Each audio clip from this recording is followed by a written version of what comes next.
नमस्ते दर्शकों, मैं डॉक्टर मीना। आज के एपिसोड में हम बात करने वाले हैं अधिक उम्र की महिलाओं में माहवारी संबंधित समस्या।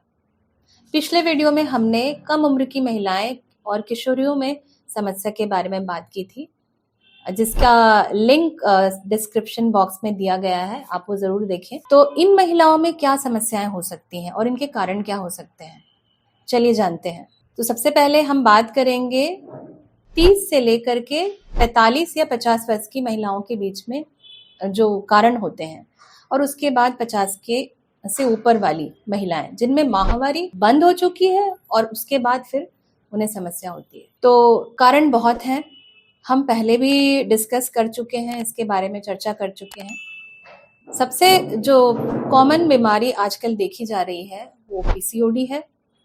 उसके बाद यूट्रस में ट्यूमर, जिसको हम फाइब्रॉइड कहते हैं, जो कि कैंसर नहीं होता है।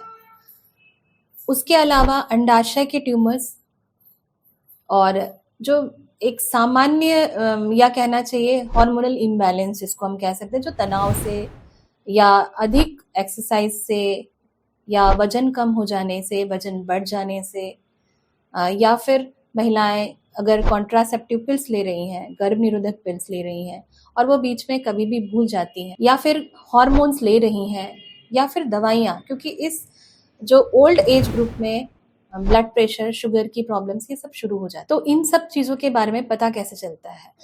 तो मैं यही कहूँगी कि अगर इस उम्र की महिलाओं को माहवारी संबंधित कुछ भी समस्या जो लंबे समय तक, यदि एक साइकिल में ये प्रॉब्लम हुई तो ज़्यादा ये चिंता का विषय नहीं है, लेकिन अगर उनको बार बार हो रहा है 6 महीने से अधिक और साथ में उनका हीमोग्लोबिन भी ड्रॉप हो रहा है, तो गायनेकोलॉजिस्ट से ज़रूर मिलें, स्त्री रोग विशेषज्ञ, उससे मिलें और आंतरिक अंगों की जांच करवाएं, क्योंकि उसके बिना आपको कारण पूर्ण रूप से ज्ञात नहीं होगा। उसके बाद सोनोग्राफी, जिसके विषय में हम आगे चर्चा करेंगे। अब हम बात करेंगे 45 से 55 वर्ष की उम्र की महिलाओं के बारे में। इनमें क्या कारण हो सकते हैं? तो इस समय पीरियड्स धीरे धीरे धीरे उनका इंटरवल कम होने लगता है। कई बार इंटरवल ज़्यादा, जैसे अगर 28 दिनों में आ रहा है तो वो 30-45 दिनों तक इतने अंतराल में आ सकता है। साथ ही ब्लीडिंग की मात्रा भी, रक्तस्राव जो होता है माहवारी में, वो भी धीरे धीरे कम होने लगता है और 6 महीने 1 साल में वो बंद हो जाता है। जब वो 6 महीने तक बंद हो जाता है, 6 महीने या 6 महीने से ज़्यादा माहवारी बंद रहती है, तो हम कुछ हार्मोन्स टेस्ट करने के लिए कहते हैं और फिर हम ये बताते हैं कि भाई मेनोपॉज हो गया है। अगर इसके बाद महिलाओं को माहवारी फिर आ जाती है तो ये एक गंभीर समस्या हो सकती है, क्योंकि किसी महिला को 55 तक अगर पीरियड्स बंद हुए और अचानक उनको पीरियड्स बाद में शुरू होते हैं, तो वो कैंसर को इंगित करता है। गर्भाशय का कैंसर, गर्भाशय के मुख का कैंसर, ये दोनों हो सकते हैं। तो ऐसी स्थिति में गंभीरता से लें और अपने गायनेकोलॉजिस्ट से चर्चा करें, उन्हें दिखाएं। कुछ स्क्रीनिंग टेस्ट होती है जो जिससे हमें पता चलता है कि महिला में कैंसर की संभावना है या कैंसर है। कुछ टेस्ट होते हैं, बायोप्सी वगैरह, जिसके बारे में हम आगे चर्चा करेंगे। कुछ महिलाओं का ये भी प्रश्न होता है कि रिलेशनशिप के बाद उन्हें स्पॉटिंग होती है, तो ये भी एक गंभीर विषय है और ये इंगित करता है गर्भाशय के मुख के कैंसर के संभावना की।